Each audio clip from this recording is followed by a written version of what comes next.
This is my 500-mile review of the Rebel V5 from New Balance. The V4 was one of my favorite shoes from 2024, but will the V5 still hold up to that, and what have they improved? Now for some differences between the V5 and V4. The main difference is actually there is more stack height in the heel, 5 millimeters more compared to the V4. They've also updated the upper, the tongue, and the heel for a more comfortable, better fitting ride. The biggest problem I had with the Rebel V4 was the upper wasn't quite right. There was a little too much space in the forefoot, so my foot was moving quite a lot. So that's actually something they've changed in the V5, which we'll get into later. Time for the stats. This shoe actually has 35 millimeters stack height in the heel with 29 in the forefoot for a 6 millimeter drop, 5 more than the V4. It also has 227 grams of weight. That's about 30 grams more than the V4. So a little bit heavier, but that's quite obvious due to the extra stack height. It also has fuel cell midsole foam made of a blend of both the PIBA and EVA, giving that stability, but also giving it that soft feeling.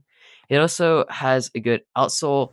The problem is it has a lot of exposed midsole foam, but we'll get into that later. There is no plate, either plastic or carbon fiber, or even a shank in the shoe, so you can bend it quite a bit. Time for how it feels during warm ups. The first thing you notice putting on this shoe is how soft it is.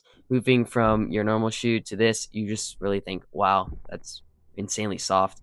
But that's the main difference with the V4. The V4 seemed more like a speed shoe, while this one felt more like a long run recovery type shoe.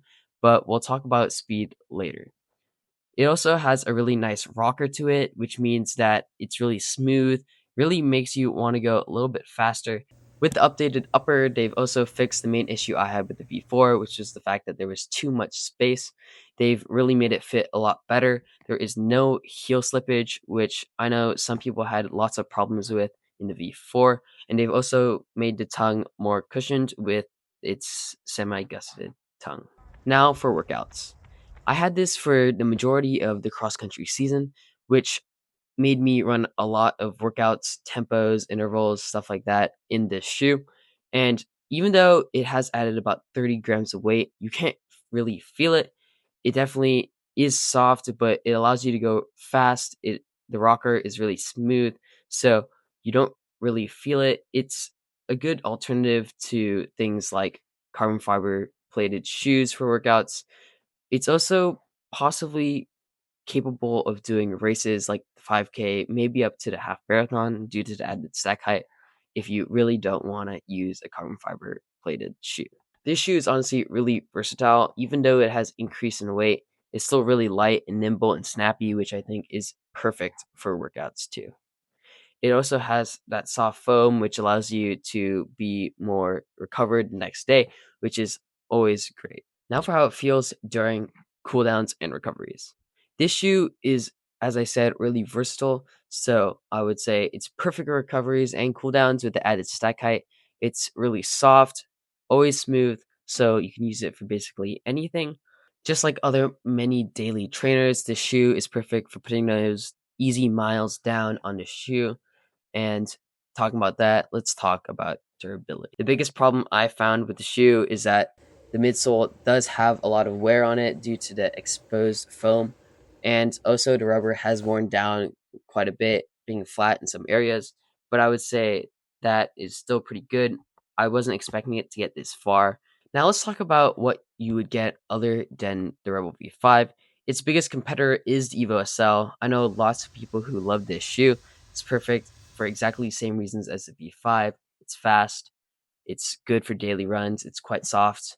I would say that the biggest difference is this actually has a shank in the middle, meaning it isn't bent as easily, which makes it a little bit more snappy and better for speed work. But it's also, I would say, not as soft, even though it does use Light Strike Pro, which is a whole PIBA foam through the entire midsole. But I would say the Evo SL is still more comfortable. I don't know whether that's due to stack height or the foam, but I would say this is more responsive though, better for those speed workouts, as I said. The biggest problem I had with the Evo SL is the midsole. The midsole is very flat now. It literally feels like glass. I have started walking in this shoe, and if you're walking anywhere slippery or when it's wet or glossy on the ground, you I can slide pretty far. So that's the biggest problem with this, and that's not really a problem with the V5 because of its better outsole. Now it's time for my final verdict. I would say that this shoe is one of the best shoes I've had this year. Compared to Evo SL, they're pretty similar, perfect at two good things. I would just say this one is softer. So if you're looking for a more recovery, long run type shoe, or your knees are just giving out a little bit too quickly, I would say this shoe would be perfect for that. I would definitely recommend this shoe to almost anyone. And if you've actually used the shoe and you're willing to, please comment down below. I want other people to also know what you think and subscribe.